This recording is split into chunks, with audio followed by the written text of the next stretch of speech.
हमारा जो पुण्य क्षेत्र है, हमारा जो अनंत है, वो 10 अंग से युक्त होता है। वो 10 अंग कौन से है? आर्य अष्टांगिक मार्ग, ये 8 अंग है और उसी को ऐसा सम्यक ज्ञान प्राप्त होता है और उसकी सम्यक विमुक्ति होती है और उसी को 3 विद्या हासिल होती है। जिस समय वो अनंत यानी निर्वाण परिनिर्वाण धातु का उसी को साक्षात्कार होता है। जैसा होता है, जैसा हमारा चित्त ध्यान करते करते भागता है, कहाँ तक?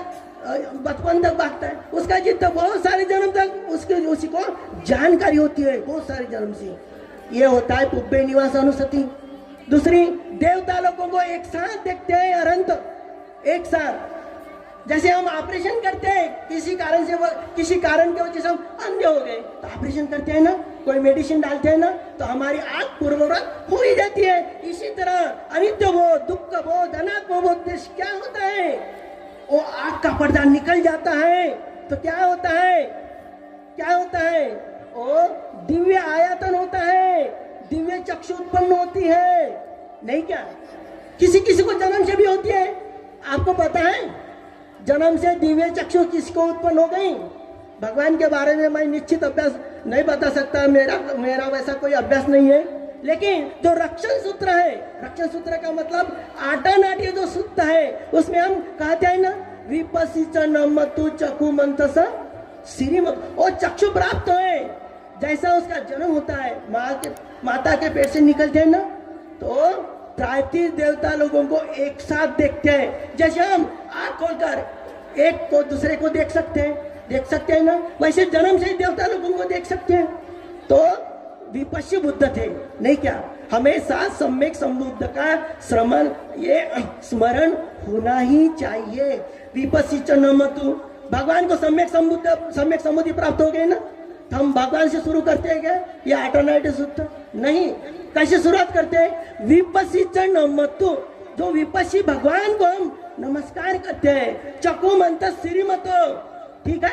चक्षु प्राप्त है कि नहीं? तो चक्षु प्राप्त है ना, तो दिव्य चक्षु प्राप्त है। भिक्षु में वैसे होते हैं, कोई एक साथ देवता लोगों को देख सकते हैं, एक साथ मनुष्य लोगों को देख सकते हैं, स्कंद को भी देख सकते हैं एक साथ। ऐसे भिक्षु संघ में है, चीवर में है, इस समय में है। इस प्रकार की हमारी श्रद्धा होना चाहिए। तो श्रद्धा है, नहीं तो क्या है? श्रद्धा है, श्रद्धा बल है। श्रद्धा के साथ सम्यक दृष्टि है और दृष्टि बढ़ते ही जाती है। इसीलिए हमें ये चक्षु प्राप्त, तो ये मार्ग से जो चलता है, जो आगे बढ़ता है, उसका ये प्रमाण होता है। उसके वाणी से वो शब्द निकलते हैं, वो क्या है? उसका वो अभ्यास होता है। तो इसीलिए विराग सेठ धम्मानंद दीपदानंद चक्षु में, मनुष्य में चक्षु प्राप्त व्यक्ति श्रेष्ठ होता है। तो इसीलिए हमने ये सुनना चाहिए, हमें ये देखना चाहिए, नहीं क्या? तो इसीलिए हमारा जो संकल्प है, जैसे अभी भी हम ये बताते हैं, हम आपको पूछना चाहते हैं, आप उत्तर दें या नहीं दें, ठीक है? मैं तो जल्दी उसका उत्तर बताऊंगा। सिद्धार्थ गौतम का सरनेम क्या है पता है? किसी को हाथ उठाकर बता सकते हैं? नहीं। तो ये ऑटोमेटिक सूक्तमय है। अंगिरस नमतु शक्य पुत्र श्रीमतो, भगवान का सरनेम क्या था? अंगिरस, नहीं क्या? नहीं तो आप कोई कुछ भी बताएंगे, ठीक है? समय समय पर जो मेरे ख्याल में आपका पुण्य जैसा है और मेरा भी पुण्य वैसा है, आपके हिसाब से मेरे चित्त में जो उत्पन्न होने वाला है, ठीक है? तो आपके मन में क्या संकल्प है? सबके मन में एक ही संकल्प होता है। क्या होता है? अरे अपने सामने जो समस्या है, नहीं क्या? हमारे सामने क्या समस्या है? वो समस्या से कोई हमारी संपत्ति से हमारी समस्या छूटने वाली है? हमारे जो मित्र है उससे हमारी समस्या छूटने वाली है? नहीं है। तो क्या समस्या है? जरा भी मातारपन है या बुढ़ापा है या नहीं? ऐसा कोई संपत्ति से बुढ़ापा नहीं आने वाला है? आने वाला है। जरा भी दुख है और व्याधि भी दुख है, कोई ना कोई व्याधि आने वाली है, ऐसा नहीं है। और मरण भी दुख है। अब मरण से तो छुटकारा होने वाला, ये संकल्प है ना, बस यही आपका संकल्प है। और आप यही वंदना के साथ साथ हर दिन आप बोलते हैं, क्या बोलते हैं? अद्दा इमाय पटिपत्या जाति जरा मरणम्मा परिमुच्च सामी, ये आपका संकल्प है।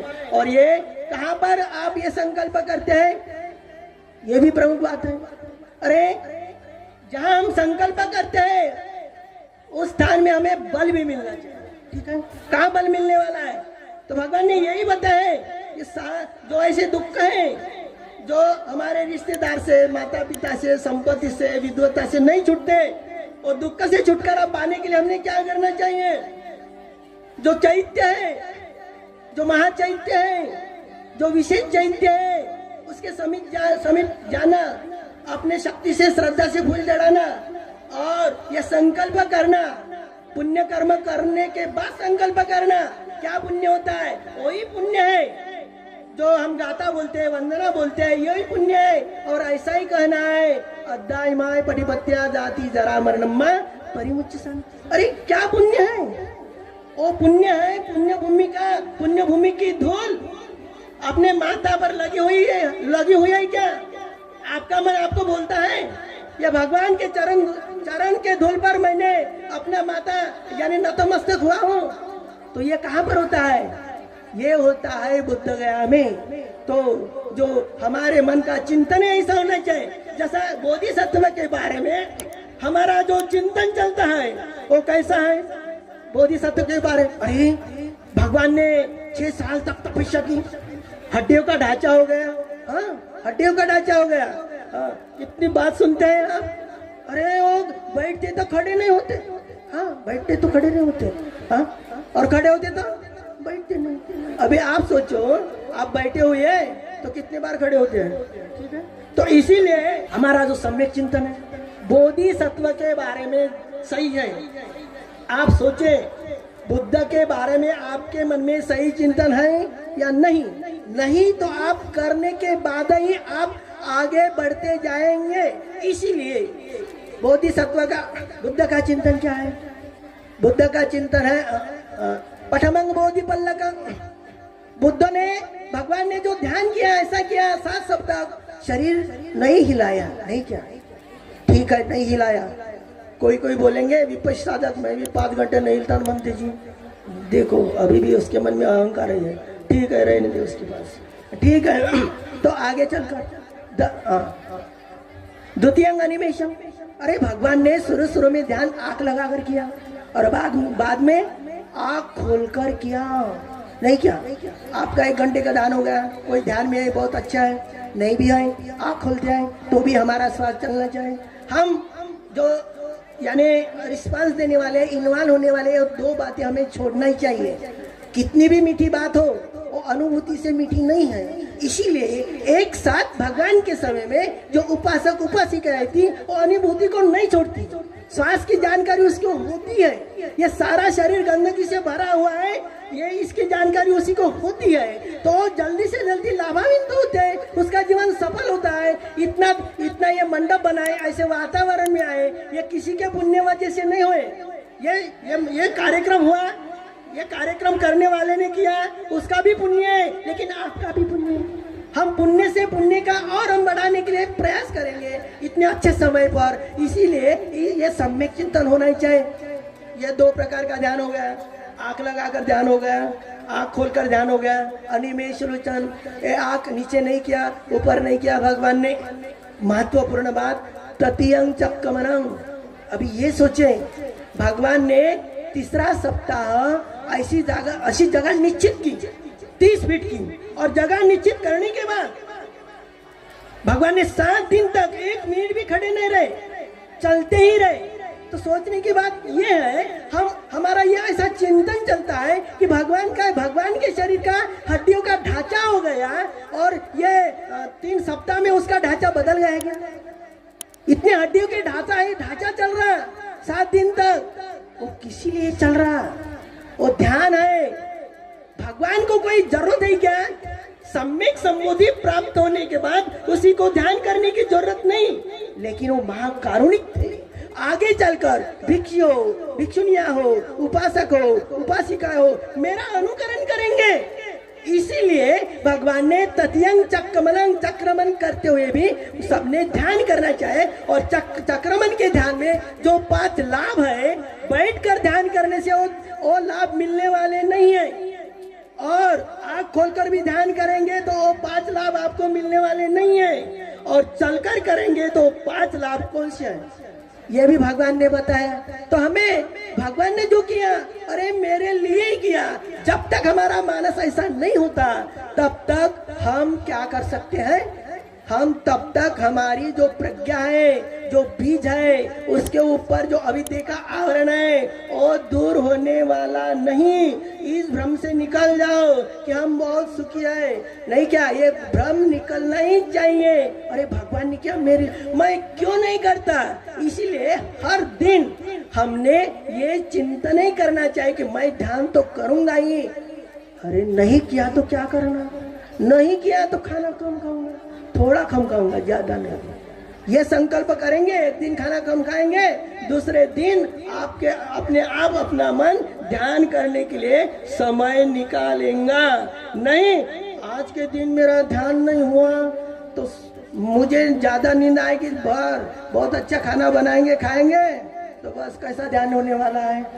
ध्यान का समय खाना बनाने में लगाएंगे और बहुत खाना खाएंगे तो ध्यान होने वाला है क्या, नहीं। इसीलिए सम्यक संकल्प हमारे सामने, अद्दाइमाय पटिपत्या जाति जरा मरणम्मा।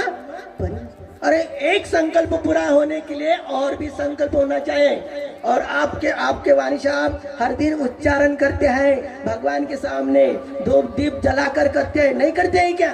दूसरा संकल्प क्या है, इमिना पुण्य कमेनं मामे बाल समागमो सतं समागमो हन्तु याव निब्बान पत्तिया। याव जीवित पर्यंत नहीं है, निब्बान पत्तिया, नहीं क्या। अरे बहुत सारे जन्म में आप इतने असंख्य लोगों ने जो पुण्य किया है, तो पुण्य इसीलिए किया है इस जन्म में ये जाति जरा मरण से छुटकारा पाने के लिए मुझे सत्पुरुष भी होना चाहिए, धर्म बताने वाला होना चाहिए, नहीं क्या। तो इसीलिए यह सब भिक्षु मिले ना इतने, ऐसा सोचा क्या। बनते कठिन वरदान का तो बहुत महत्व असीमित है, लेकिन ये आपका पुण्य है।